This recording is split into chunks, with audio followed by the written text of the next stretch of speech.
As founder of the American Birth Control League, which later became Planned Parenthood, Margaret Sanger was no doubt a controversial figure with disturbing views on eugenics, race, and population control. While some argue she even wanted to exterminate the Black race, others are trying to erase that part of her past. The Mike Wallace Interview. In the eyes of some, Margaret Sanger has been a heroine. In the eyes of others, she's been a destructive force. In her own words, Sanger pushed for a society that limited births to those she deemed fit to have children. I think the greatest sin in the world is bringing children into the world that have disease from their parents, that have no chance in the world to be a human being, practically. Delinquents, prisoners, all sorts of things just marked when they're born. In 1916, Sanger opened the country's first birth control clinic. As a member of the American Eugenics Society, she advocated improving the genetic composition of humans through controlled reproduction of different races and classes.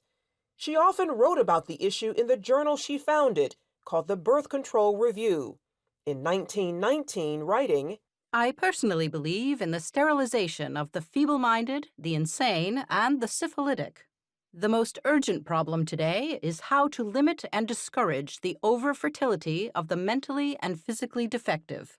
Many point to a 1923 New York Times interview as proof of Sanger's racist motives, in which she referred to people as weeds, saying, It means the release and cultivation of the better racial elements in our society and the gradual suppression, elimination, and eventual extirpation of defective stocks, those human weeds which threaten the blooming of the finest flowers of American civilization.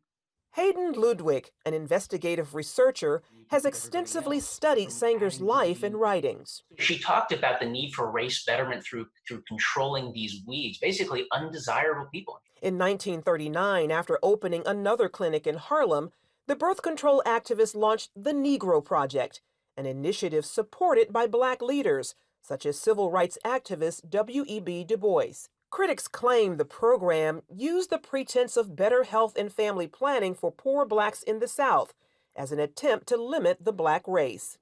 Ludwig says some on the left grapple with Sanger's past and how to interpret her legacy. They know when she writes about human weeds, they know that it's repulsive. They know it's disgusting. The left will never abandon Margaret Sanger because if they do, she's the foundation of so many of their views. Sanger once shared her vision for a preferred race at a women's branch of the Ku Klux Klan, writing in her autobiography, Always, to me, any aroused group was a good group. Despite those views, liberals praise Sanger's work while ignoring her history. I admire Margaret Sanger enormously. Her courage, her tenacity, her vision. I am really in awe of her.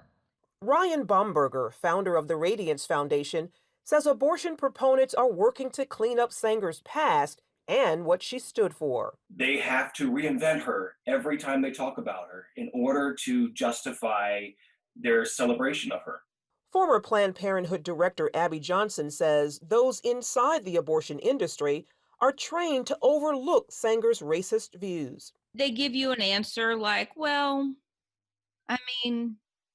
yes, Margaret Sanger was a racist, but everybody was a racist back then. You accept it because she is your hero. And she has to be your hero. You cannot question Planned Parenthood.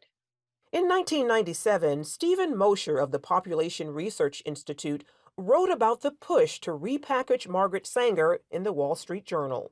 The reason I call it the repackaging of Margaret Sanger is because after the Nazi regime destroyed the legitimacy of eugenics forever, they then went back and said, oh, she was just an early feminist. She was just an early supporter of family planning. No, she wasn't. Now, she was a supporter of giving IQ tests to people. She was in favor of using those IQ tests to determine who should be sterilized and who should have children. In a response titled The Demonization of Margaret Sanger, Alexander Sanger, her grandson and president of Planned Parenthood at the time, called Mosher's editorial unfair.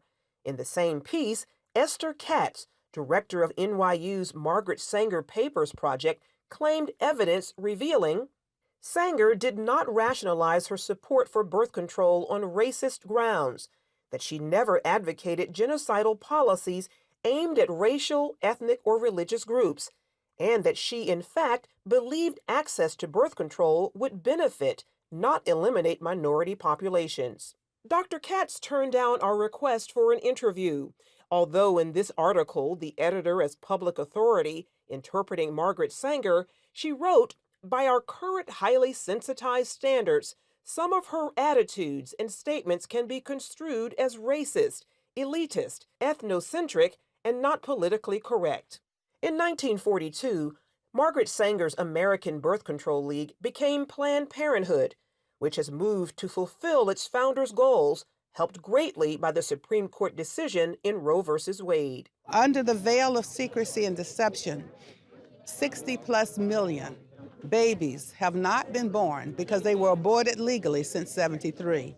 1/3 of that population belong to the African American community. A frightening and telling number, given blacks make up only 13% of the U.S. population.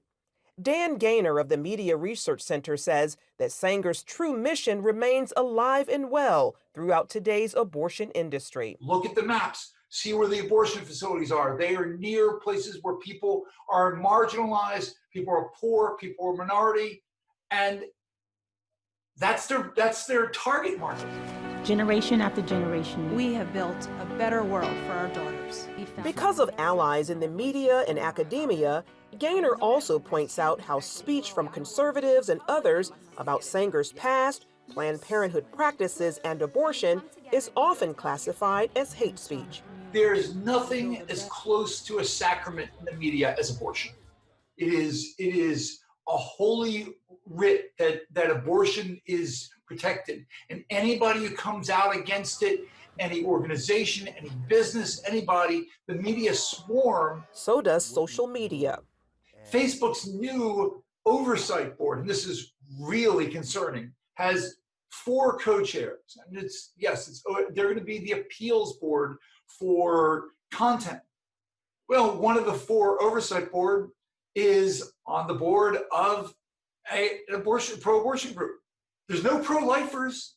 They're not there. The problem also exists on many college campuses. I remember at Harvard, they laughed when I was talking about the history of eugenics. And they said, that doesn't matter. Planned Parenthood is not like it was during Margaret Sanger's days. Those who oppose her views say not true and are committed to exposing her past for future generations.